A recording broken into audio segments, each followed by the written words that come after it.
College में नए admission हुए थे। पुराने स्टूडेंट्स नए स्टूडेंट्स की रैगिंग ले रहे थे। उन सबके पीछे खूबसूरत सा नौजवान विवेक भी था, जो सेकंड ईयर में था। वो भी लड़कियों की रैगिंग कर रहा था। उसकी खूबसूरती के कारण उसके आसपास लड़कियां झुंड बनाकर खड़ी थी। उसी झुंड की तरफ चेताली आगे बढ़ने लगी। जैसे ही वो विवेक के पास आई, विवेक को एक पल के लिए लगा कि उसने चेताली को कहीं देखा है। चेताली मुस्कुराते हुए उसके करीब आई और उसका हाथ पकड़कर उसे अपने साथ ले जाने लगी। पास खड़ी लड़कियां हैरानी से उसकी ओर देख रही थी। एक दो लड़कियों ने उसे रोकने की कोशिश की तो उसने पीछे पलटकर लड़कियों की तरफ देखा। उसकी आंखें एकदम सुर्खलाल थी और चेहरा सफेद। ये देखकर सभी लड़कियां डर गई। विवेक सम्मोहित सा उसके पीछे पीछे चलने लगा। कॉलेज की बाउंड्री वॉल के पास जाकर उस लड़की ने विवेक का हाथ पकड़ा और दोनों बाउंड्री वॉल हवा के पर्दे की तरफ पार कर गए। जिस किसी ने भी उन दोनों को देखा वो हैरान थे कि कोई दीवार के आर पार कैसे जा सकता है। दीवार की दूसरी तरफ एक अलग ही दुनिया थी। घना जंगल जहां पर सूरज की रोशनी भी नहीं आ पा रही थी। पेड़ों के बीच में बने हुए बड़े बड़े मकड़ी के जाले, पेड़ों के नीचे पथरीली जमीन। विवेक सब कुछ अनदेखा करके उसके पीछे पीछे चल रहा था। धीरे धीरे चेताली की पकड़ उसके हाथों पर तेज होने लगी।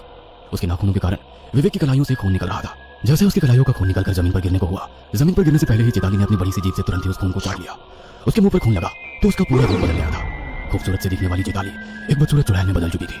जैसे ही वो अपने असली रूप में आई, विवेक का तिलिस्म टूट गया था। अपने आप को ऐसे घने जंगल में देखकर वह हैरान था। मैं यहाँ पर कैसे आ गया? कौन हो तुम?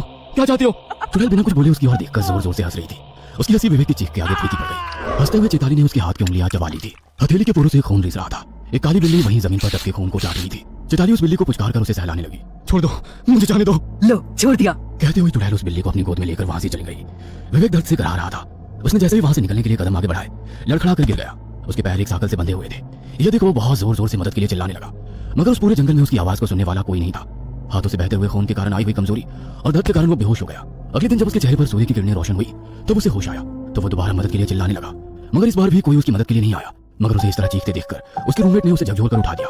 उसके उठाने से विवेक हड़बड़ा कर उठा तो उसने देखा वो अपने हॉस्टल के कमरे में था। क्या हुआ? क्यों चिल्ला रहे थे? कल रात को भी तुम नींद में कुछ बोल रहे थे। क्या हुआ तुम्हें? उसकी बातें सुनकर विवेक हैरानी से उसकी ओर देख रहा था। मैं यहाँ पर कैसे आया? मैं तो जंगल में था। वो चेताली चुड़ैल है। उसकी बातें सुनकर उसका दोस्त हंसते हुए बोला, तुम्हारा दिमाग तो ठिकाने है। कल रात को भी तुम नींद में चलकर हॉस्टल के गेट पर पहुंच गए थे। वॉचमैन तुम्हें रूम में छोड़ के गया है। कल तक जिस चेताली की खूबसूरती के दीवाने थे, कल दोपहर को भी उसका हाथ पकड़कर कॉलेज से गायब हो गए थे और आज कह रहे हो वो चेताली चुड़ैल है। मैं सच कह रहा हूँ यार, मेरा यकीन कर। चेताली मेरी हाथों की उंगलियों को चॉकलेट की तरह खा गई थी। देख, मेरे हाथों में उंगलियां नहीं है। कहते हुए उसने जैसे ही अपना हाथ ऊपर किया, उसके हाथों की उंगलियां वहीं पर मौजूद थी। उसका दोस्त उसे पीने के लिए पानी देकर रूम से बाहर चला गया। कमरे में वो अकेला था। उससे नहीं रहा गया तो उसने अपने पैरों की तरफ देखा तो पैर पूरी तरह से छिले हुए थे। उस पर साकल बांधने से बना हुआ निशान साफ नजर आ रहा था। ये देख वो मन में सोचने लगा, मैंने जो कुछ भी देखा वो सपना नहीं बल्कि हकीकत था। इसका मतलब चेताली कोई भटकती हुई रूह है।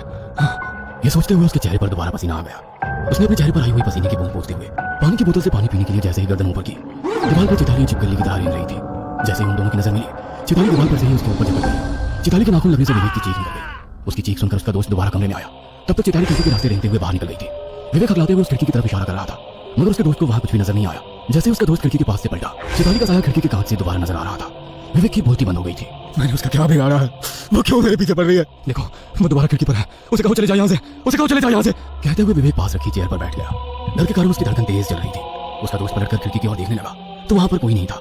उसने विवेक को रिलैक्स रहने को बोला। यार विवेक, लगता है कल रात की शराब तुझे ज्यादा हो गई है। अभी तक तेरा नशा नहीं उतरा है। रुक, मैं तेरे लिए नींबू पानी बना देता हूँ। उसकी बात सुनकर विवेक को गुस्सा आया और वो उसका हाथ पकड़कर बोलने लगा, तुझे क्या लगता है मैं पागल हो गया हूँ या मुझे नशा चढ़ गया है? ये देख मेरे पैरों पर, कल रात उसने मुझे बेड़ियों से बांध कर रखा था। उसका निशान अभी तक मौजूद है। कहते हुए उसने अपने पैर अपने दोस्त को दिखाया तो वहां पर कोई निशान नहीं था। अब विवेक हैरान था क्योंकि कुछ पल पहले उसने जो निशान देखे थे अब कहाँ चले गए। उसे कुछ भी समझ में नहीं आ रहा था कि वो क्या करे। डर के कारण वो थर थर कांप रहा था। उसका दोस्त उसे हिम्मत दे रहा था, मगर वो खुद भी विवेक की बातें सुनकर डर चुका था। दरवाजे पर एक दस्तक हुई तो उसके दोस्त ने डरते हुए दरवाजा खोला। सामने चेताली ही खड़ी थी। विवेक चेताली को देखकर डरते हुए पलंग पर चढ़ गया। उसे इस तरह रिएक्ट करते देख चेताली जोर जोर से हंसने लगी। चेताली को देखकर उसका दोस्त भी डर गया था। तुम दोनों तो ऐसे डर रहे हो मानो किसी भूत को देख लिया हो। चले जाओ तुम यहाँ से। क्या लेने आई हो? जाओ यहाँ से। तुम्हारा दिमाग तो ठिकाने पर है? क्या बातें कर रहे हो? मुझे तुमसे कुछ नोटिस चाहिए, वही लेने आई हूँ। मुझे दे दो, मैं चली जाऊंगी। कहते हुए चेताली विवेक के करीब आने लगी। विवेक डर के कारण पीछे जा रहा था। मौका देखकर उसका दोस्त धीरे से रूम के बाहर निकल गया। जैसे वो रूम के बाहर निकला, दरवाजा अपने आप बंद हो गया। दरवाजे बंद होते ही चेताली जोर जोर से हंसने लगी और अपने असली रूप में आ गई। उसे देखकर विवेक एक कोने में बैठ गया। चेताली हवा में उड़ रही थी। मुझे पता है चेताली, तुम अपनी मौत का बदला लेने आई हो तो ले लो अपनी मौत का बदला। एक बार में मुझे मार दो। इस तरह डरा डरा कर क्यों मारना चाहती हो? मार दो मुझे। देखो, मैं खुद इस खिड़की से कूद जाता हूँ, तुम्हारा बदला पूरा हो जाएगा। कहते हुए विवेक खिड़की से कूद गया, मगर जमीन पर गिरने के बजाय वो हवा में उड़ रहा था। वो ऐसे ही उड़ते हुए कमरे में दाखिल हुआ। चेताली का साया पंखे से लटका हुआ था।